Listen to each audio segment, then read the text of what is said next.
Bonjour à tous, je reviens aujourd'hui pour la seconde partie de la vidéo sur les différences entre la France et le Québec.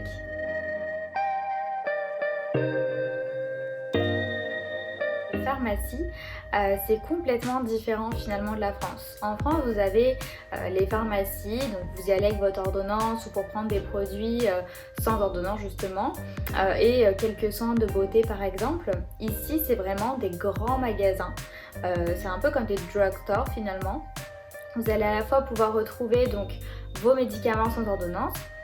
Vous allez aussi pouvoir retrouver des chips, des boissons, du fromage. Il y a vraiment, c'est comme un mini supermarché finalement. Vous allez avoir toute la partie magazine, kiosque, qu'en France on aurait dans un tabac par exemple. Vous allez pouvoir avoir des bonnets, des écharpes, des chaussettes, il y a vraiment de tout. Et ce qui est bien, c'est que quand on va finalement à la pharmacie, enfin au coin pharmacie pour prendre un médicament, en fait ils nous donnent pas de médicaments comme ça. On vient pas par exemple en disant voilà j'ai de la fièvre, j'aimerais quelque chose.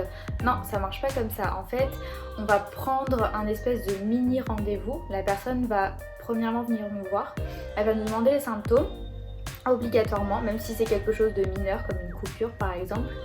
Et elle va nous faire patienter, on va se mettre à un emplacement où il y a une espèce de petite salle d'attente et ensuite le pharmacien nous appelle pour faire un espèce de micro-diagnostic et puis nous donner le médicament dont on a besoin. Donc finalement c'est assez bien parce que quand on est un peu inquiet ou quand on veut un peu plus de détails sur quelque chose, finalement on peut vraiment voir quelqu'un, on n'est pas obligé d'aller voir son médecin.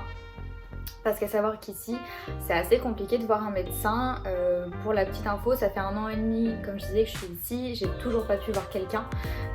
J'ai réussi à voir quelqu'un grâce à mon assurance privée, donc c'est comme une mutuelle.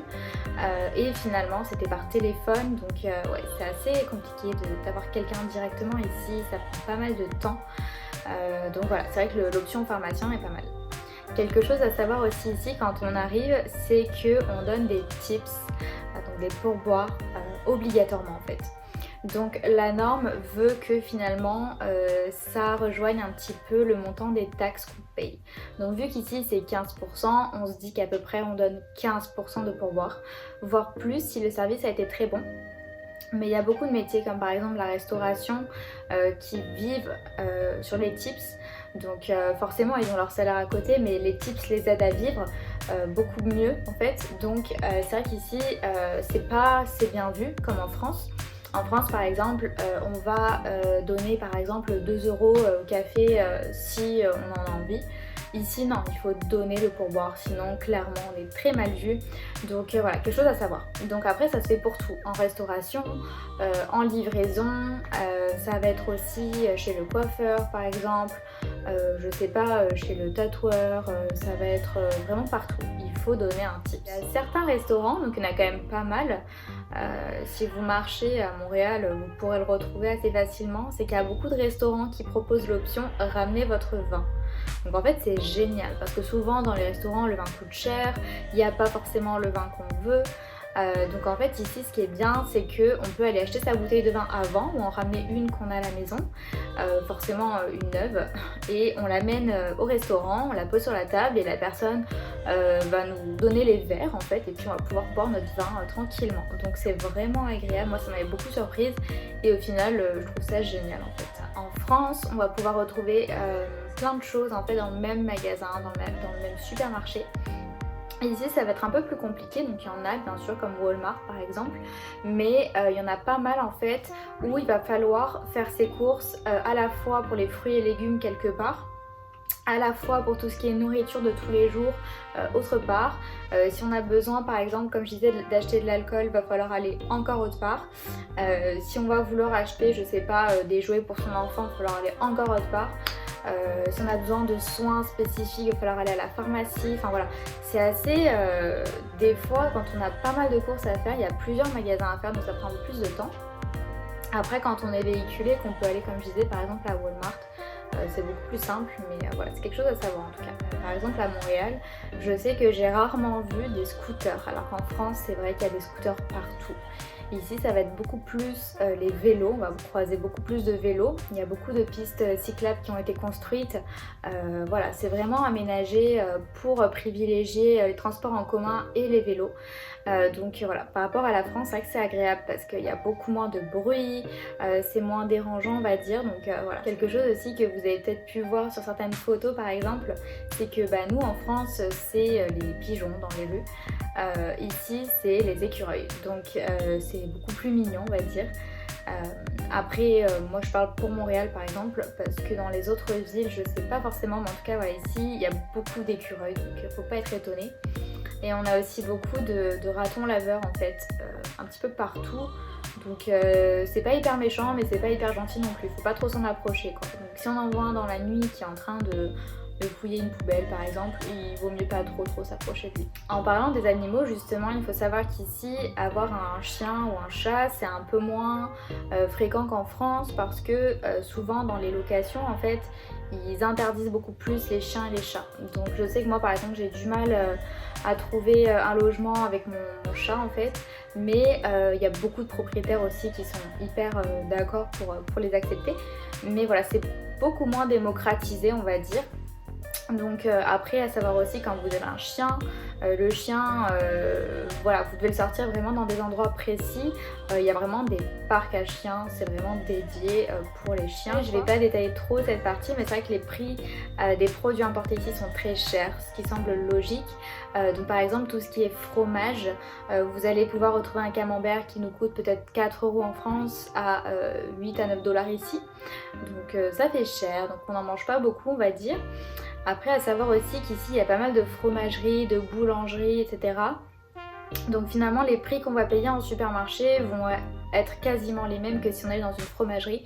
Donc finalement si on veut un bon bout de fromage, il vaut mieux aller dans une bonne fromagerie et se faire plaisir. Il y a beaucoup de fromageries donc c'est à la coupe, donc c'est parfait. Parce qu'on prend vraiment ce qu'on veut, on prend des petites quantités. Donc ouais, c'est vraiment agréable, mais en tout cas à savoir que ouais, le fromage c'est assez cher. On est en Nord-Amérique, donc de la même manière que les États-Unis, les rues ici sont quadrillées. Donc c'est assez agréable en fait pour s'y retrouver, parce que finalement voilà, si on veut aller quelque part et qu'on veut expliquer à l'autre où est-ce qu'on est, on va dire voilà, on est entre telle rue et telle rue. Donc on va montrer finalement un croisement de rue. Et c'est beaucoup plus simple pour la personne de se repérer. Donc c'est vrai qu'il y a plein de rues majeures, mais d'une manière générale on se retrouve assez facilement, alors qu'en France c'est pas du tout comme ça. Ça va être des petites rues des fois un peu plus biscornues, ou voilà, il y a beaucoup plus de petites rues, alors qu'ici les rues sont beaucoup plus longues on va dire. Quand on attend le bus par exemple ou autre, c'est pour traverser. C'est vrai qu'en France on traverse un peu n'importe comment. Alors c'est pas une généralité encore, hein. Ici des fois ça arrive que je vois plein de gens traverser en plein milieu, mais c'est vrai que les personnes se tiennent vraiment au passage piéton et traversent vraiment au bon moment. Donc à savoir aussi, il y a un petit décompte en fait qui montre, voilà, on a 15 secondes pour passer là. Donc si le décompte forcément il met 0, on va pas traverser, et si on traverse au rouge en fait on peut avoir une amende, donc voilà, autant faire attention on va dire.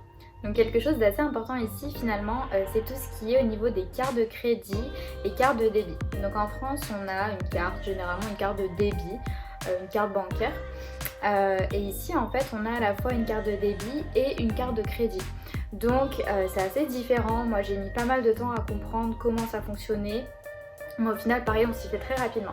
Donc en fait à savoir qu'ici il y a une carte de débit, donc c'est celle avec laquelle on va payer les choses de tous les jours, les petites dépenses. Et il y a une carte de crédit qui est limitée à un certain plafond, avec laquelle on va payer tout ce qui est abonnement, prélèvement bancaire mensuel par exemple, factures, les grosses dépenses, les voyages, les choses comme ça. Et finalement c'est le fait de rembourser cette carte de crédit avec la carte de débit qui va montrer aux banques qu'on est un bon payeur. Et en fait le fait d'être un bon payeur, ça augmente notre code de crédit. Donc la cote de crédit ici elle est très importante, parce que c'est ça qui va aider à faire une preuve comme quoi on va pouvoir payer notre loyer. Donc si on veut louer un appartement, la personne va consulter notre code de crédit. Si on veut faire un emprunt pour, je sais pas, acheter une voiture, acheter un logement, il va falloir en fait prouver que on a une bonne cote de crédit encore une fois. Et voilà, c'est quelque chose en fait qui se construit sur le temps. Donc la première année, forcément, il n'y a pas... Enfin moi, ma cote de crédit personnellement est encore basse parce que ça fait que 1 an et demi que je suis là. Mais c'est quelque chose au fur et à mesure, quand on rembourse bien tous les mois les montants qu'on utilise, donc c'est des virements interbancaires, la banque en fait nous augmente notre code de crédit. Donc voilà, c'est quelque chose à savoir. Il faut payer le plus possible avec la carte de crédit finalement. Quand on va dans un café par exemple et qu'on prend du café filtre et qu'on s'installe, donc on va nous proposer plusieurs fois si on veut re-remplir notre café. Donc c'est hyper agréable parce qu'on n'a pas à commander un autre café et à dépenser plus. Finalement on va venir à table et on va nous proposer de remplir notre café. Donc à la différence avec la France où ça fonctionne pas du tout comme ça. De la même manière, par exemple, si on va bruncher ou qu'on va dans un café et qu'on demande des œufs pour le petit déjeuner, déjà on va nous proposer une farandole de choses et en plus de ça on va nous dire voilà, vous voulez je sais pas tel type de pain, est-ce que vous voulez que votre pain soit grillé, est-ce que vous voulez que ce soit je sais pas un pain brioché par exemple. Donc c'est vrai que c'est vraiment agréable d'aller bruncher à l'extérieur, d'aller prendre un petit déj parce que voilà, on sait qu'on va avoir pas mal de choses à manger et que les Québécois d'une manière générale sont assez généreux. L'hiver occupe une grande partie de l'année parce que on va dire ça compte à peu près de novembre à mars, voire avril des fois. Voire même un peu plus tôt que novembre. Donc c'est vrai que si on se dit bah voilà il y a à peu près 6 mois où je vais finalement hiberner chez moi, bah c'est pas très drôle et en plus de ça il fait très froid dehors. Donc ici ce qui est bien, c'est que contrairement à la France, de ce que je vois en tout cas, c'est que les personnes ne restent pas enfermées chez elles. Donc pour l'hiver, c'est vrai qu'il y a pas mal de sports ici qui sont proposés, il y a pas mal d'activités. Montréal est aussi une ville qui est aménagée par rapport à l'hiver, tout est prévu pour. Il y a beaucoup de centres commerciaux qui sont en souterrain, de stations de métro qui se trouvent dans les centres commerciaux et qui se rejoignent justement par les souterrains pour éviter au maximum de rester dehors. Donc c'est vrai que non, c'est vraiment agréable parce que il y a premièrement comme je disais les activités sportives, on peut faire de la raquette, on peut continuer à faire de la randonnée, on peut continuer à, je sais pas pour les personnes qui jouent au hockey, à faire du hockey, il y a pas mal de le ski aussi, il y a pas mal d'activités comme le patin aussi, donc c'est hyper agréable et il y en a un peu pour tous les goûts on va dire. Donc toujours par rapport à l'hiver, mais je ferai une vidéo vraiment dédiée à ça. C'est vrai qu'ici le froid il est beaucoup plus sec qu'en France. Donc en France quand il fait je sais pas 0, il fait vraiment froid, on n'a clairement pas envie de sortir. Ici quand il fait 0, c'est tranquille quoi. Moi franchement le matin quand je vois qu'il fait 0, je me dis oh bah ça va, je vais ma petite doudoune pas très épaisse, ça va le faire. Donc non, c'est vrai que les températures sont vraiment différentes. Un -30 ici qui peut impressionner parce que oui c'est impressionnant clairement la première fois.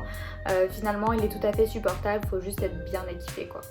Donc comme je disais c'est vraiment bien organisé parce que même en entreprise par exemple ça va être vraiment adapté à l'hiver.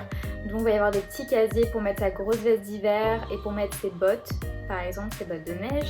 Et on va pouvoir laisser au bureau en fait une veste, on va pouvoir laisser des chaussures de bureau. Donc c'est vrai que c'est assez agréable et puis on a juste à venir enlever un petit peu notre barda. Et puis voilà, se changer et puis vaquer à notre journée. Donc voilà, c'était tout pour cette vidéo sur les différences entre la France et le Québec. J'espère qu'elle vous aura plu. En tout cas, moi c'est des choses que j'ai remarquées. Alors faut pas faire une généralité sur absolument tout, mais en tout cas c'est des choses que j'ai pu remarquer et puis qui m'ont interpellée au premier abord. Donc si vous avez aimé cette vidéo, je vous invite à me suivre pour avoir plus de vidéos sur ce thème. Si vous avez d'autres suggestions sur des vidéos que vous aimeriez que je fasse sur la vie au Québec, à Montréal, peu importe, n'hésitez pas à me le dire en commentaire et je me ferai un plaisir de le faire.